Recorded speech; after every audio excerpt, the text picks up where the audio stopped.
Vocal for local স্লোগানকে সামনে রেখে রাজ্যের শিল্পীদের নিয়ে তৈরি হচ্ছে এই বছরের মুক্তি সঙ্গে দুর্গাপুজোর প্যান্ডেল এবং মূর্তি। আজ সকাল অনুষ্ঠিত হয় তার খুঁটি পুজো। পাশাপাশি আগরতলা পৌর নিগমের সাফাই কর্মীদের মধ্যে বস্ত্র বিতরণ করা হয়।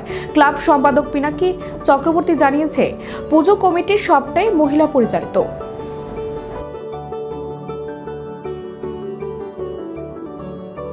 মাটির টানে বাঁশের বাঁধনে উৎসব আবার উঠল জমে। আপনারাই জানেন, বিগত এই কিছুদিনের আমাদের বন্যা কবলিত অঞ্চলগুলোতে আমরা ক্যাম্প করেছি।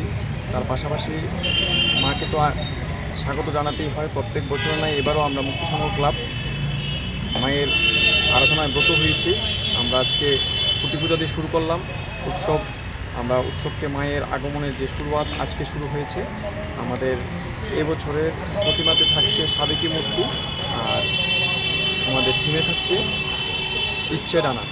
পাখিদের যে সেভ করা, পাখিদেরকে বাঁচানোর যে উদ্যোগ, সেদিকে লক্ষ্য রেখে আমাদের থিম সবটাই লোকাল কারিগর দ্বারা, লোকাল ফর ভোকাল। এখানে লোকাল কারিগর গৌতম দেবনাথের দ্বারা আমাদের পুজো প্যান্ডেল, আর চিত্ত পাল আমাদের মূর্তিতে আছে। কীরকম বাজেট রয়েছে এবছর পুজো? আমাদের পুজোর বাজেট 12 লক্ষ টাকা। সামাজিক কাজ কী রয়েছে?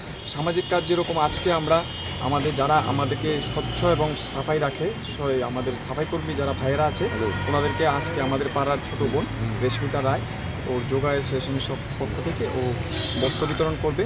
পাশাপাশি আমাদের প্লাস্টিক বর্জন থেকে শুরু করে বিভিন্ন সামাজিক কর্মকাণ্ড আছে।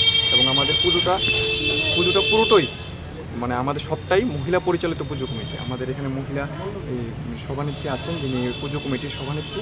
পাশাপাশি অন্যান্য মহিলারা, অন্যান্য পদাধিকারীরা আছেন।